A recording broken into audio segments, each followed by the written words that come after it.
Hey, and we're back with another episode of Before You Buy, that show where we give you some straight up gameplay and our first impressions of the latest games releasing. As usual, it's me, Jake, and today we're talking about Banishers, Ghosts of New Eden. This is from Don't Nod, the team behind the most recent Jusant, Life is Strange, Remember Me, and Vampire, or Vampire, depending on how you say it.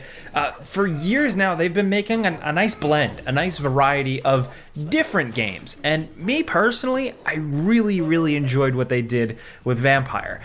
This game has been billed by the developers as kind of the heir to that game, continuing some of those ideas, something of a similar vein. So that's why I've kept my eye on this one. Let's just jump in and talk about this adventure. I am a bit mixed on it, but there are some really interesting concepts here if you like these types of games. And just so you know, we've been playing a review copy, and this footage was captured on PS5 and is spoiler-free.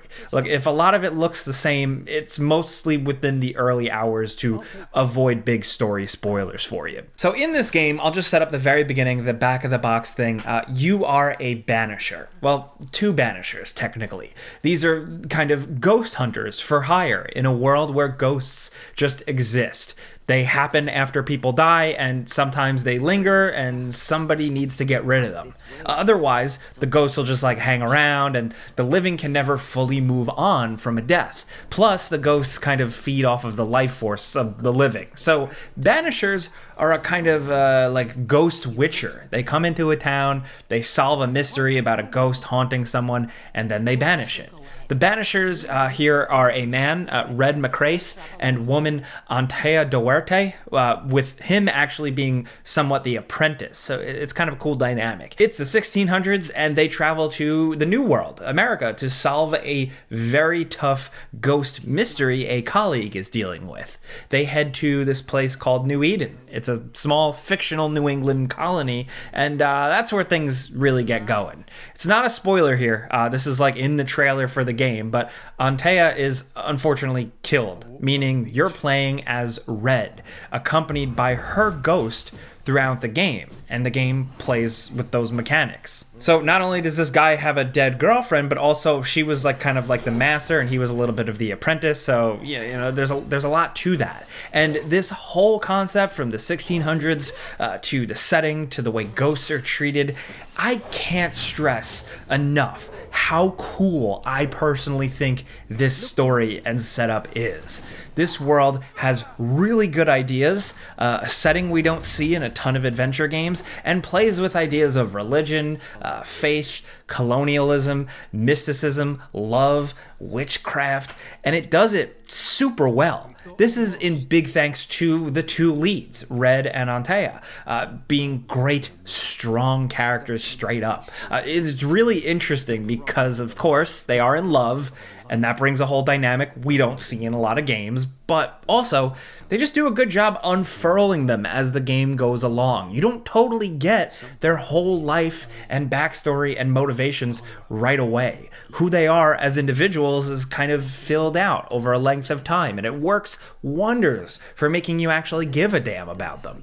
That, and the fact that there is just some great voice acting going on here. The acting from the leads, of course, but even just side NPCs are all usually top-notch and just engaging. The problem is the actual gameplay. A good chunk of it I just didn't really enjoy, and I found it pretty dull. The combat just didn't do it for me. The idea of swapping between human and ghost mid-combat is a fun idea, and there are a few abilities you unlock that take advantage of it in some fun ways, but most of the time in moment-to-moment encounters, it just feels like a bit of a slog. I can't quite put my finger on why, though. It's responsive enough. It's basically melee with a quick-use gun occasionally, and the game has some challenge, but I still just never really enjoyed it too much. It feels like it's almost going for a God of War Ragnarok type thing, but with less variety. I feel like it's begging for me to chain together a bunch of cool moves that don't exist in the game. And again, there is a skill tree, and in it, you unlock abilities for both characters, and there are some ways to chain some things and kind of swap between characters quickly, but it still all just boils down a lot of the time to switch to the most effective character for the enemy and mash away at the basic 3 or 4 attack combos over and over again with a squishy block and parry system. The highlights are usually the boss battles though, because things can be a little bit more difficult. You have to change up your tactics a little more. The lock-on system isn't the greatest, but the bosses are just cool. Simple, classic video game style bosses. And this also goes for the optional side quest bosses. You can seek these out in the world and summon them for a tougher optional battle, and usually they're decently fun and just like a tense time. All the enemies are either big monstrous things or they just straight up remind me of Scooby-Doo pirate ghosts, and that's not a bad thing. The combat isn't a disaster, it's playable, it's a way to kill things and get through an adventure, but I just wasn't like totally gripped by it. The other issue is that the game just feels like it gives you a lot of video game just for the sake of it, just filler. I'd almost rather a shorter, more compact, more interesting thing that is finely tuned and not weirdly paced. Here you have big, beautiful, but empty areas filled with ledges to slowly watch the character cross, ropes to slowly climb back up, and of course, just like third-person game, slide through a crack in the wall type stuff. That really slows down the pace here because there's a lot of it, especially because journeying around and exploring these semi-open areas, it just didn't feel rewarding anytime it was for anything other than story. You know, finding a hidden chest or a secret area that had some loot, none of it really felt worth it because the loot system just isn't exciting. You have a character loot screen for both characters, which is cool, but it's really just that action game light RPG stuff you've seen. A sword that looks almost the same with slightly better stats, and now instead of it being a green rarity, it's a purple rarity. There are some that make some creative differences, but most of the time I just couldn't be too bothered and just upgraded the main stuff I already had. Plus, the ingredients you're getting for crafting and upgrading stuff just feel just as lifeless and just something to do. You know, something to click on. I didn't really care about looking for any of it because it didn't matter too much until sometimes suddenly it matters too much, and then I ended up needing an ingredient for a summoning circle, and then I needed to go and get it, and then that kills the pace. Again, it's not all bad. Like the locations themselves, there is some cool stuff there. Swamps, woods, spookier woods. There's a lot of woods in this game, but it works, and I like games that have good woods. I like games with 1600s locations, spooky graveyards, just like grim towns with depressed NPCs. I love that type of stuff. But the combat, the loot, and the exploration is a big part of the game, and I found myself just a bit bored of a lot of it. This is despite those good aspects I said, the woods, the locations, some of the elements. I really just found myself wanting to get to the next story bit, the next investigation side quest. I wasn't super into the combat, I wasn't really into like exploring, so like that is, you know, to some an indictment on how middling the elements I mentioned are, but it's also a testament to how good the rest of it is that I still enjoyed my time with the game. So Banishers takes an element from Vampire, whatever, that does some good RPG conversationing. You know, you spend a lot of time getting to know locals, asking them questions, piecing together the puzzles about like local deaths and ghosts and who's doing what and who's doing who. All of it is fascinating. The game has a menu where you can actually track character details like motivations and stuff. It's pretty simple, but it's a good way of just kind of keeping up to speed. There are a lot of characters in this game, and a lot of clue hunting and conversation having results in confrontations where there are decisions to be made. Say, for example, like a wife's husband, like he was away, he went out to work and he died, but the ghost is still hanging around, and she can't move on. She can't grieve properly. Maybe there was some foul play somewhere in the story. So, you figure it all out. Do you banish the ghost for all eternity? Do you accuse the wife of wrongdoing? There are multiple choices to be made every time you solve a ghost mystery, and they often just feel thought-provoking and like they have some depth. This is thanks to interesting writing and, again, actors just really doing a great job in providing some of the fun or the subtlety required for these things. You know, and I know when this type of stuff is really good when I don't care too much about the gameplay elements here. Like, there is elements I'll talk about in a sec, but I really am just like moment to moment, NPC to NPC, really stopping and thinking about the choices and what I say and what I do. And there is also another element of choice here where you swear an oath to your partner that gives you more to consider with these decisions that I won't completely spoil, but it goes along with the way Vampire played around with choosing who to spare and who to let live and getting to know everybody. Ultimately, I haven't been able to experiment with this completely, like with multiple playthroughs, to really see how differently it can shake out. I did choose the darker of the options.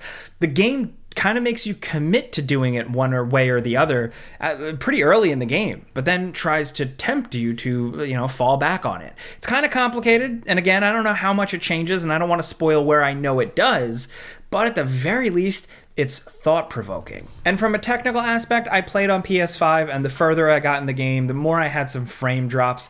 Nothing too bad, but I will say some of my review colleagues did play on PC and had a couple of more issues, so I'd say do some research there before you buy, especially if you're looking into it at launch. These things tend to get ironed out, but, you know, sometimes they don't very quickly, so just, you know, take a peek. But for me, playing on PS5, the game looked alright and it performed decently. Really, this is one for a certain type of player. I tend to fall into this category. I love AA publishers. I like studios around the world that are trying different things, maybe punching a little bit above their weight, trying to tell big stories, trying to do big things, and it doesn't feel like this incredibly refined thing, but there's some charm in there. If you're looking for like the next God of War or like Dark Souls 4, you're not getting that here. But if you like character work, if you like interesting stories, world building, if you like playing a game where you pick up the little scraps of paper or journal entries and you find the world interesting enough to actually read them,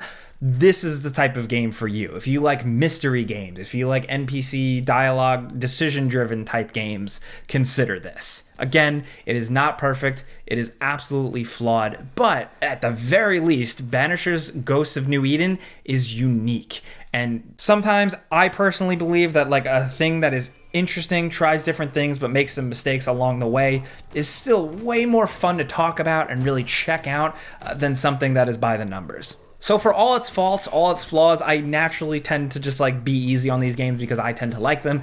Maybe if you're listening, you're that type of player as well, so hopefully you get where I'm coming from. But this is a before you buy. You know how this goes by now. I give you some pros, some cons, and some personal opinion, and now I want to hear yours down in the comments. What are your thoughts on this game? I knew a select group of people were really looking forward to it. Now that you've read some reviews, what are you thinking? You still jumping in day one? Do you like ghosts? Do you believe in ghosts? Let's talk about anything Banishers down in the comments. I want to hear from you guys. You know, you can always find me on social media and YouTube at Jake Baldino, but if you like this video, clicking the like button's all you got to do. It really helps us out. And if you're new, consider subscribing, maybe hitting that notification bell because we put out new videos every single day. But as always, thanks for watching. We'll see you guys next time. Ready and waiting. That specter's seen a corpse and it wants it for its own.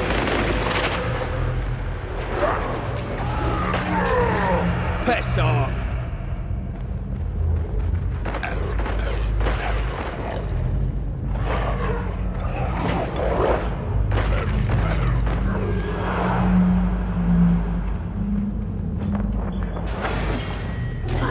Bastard!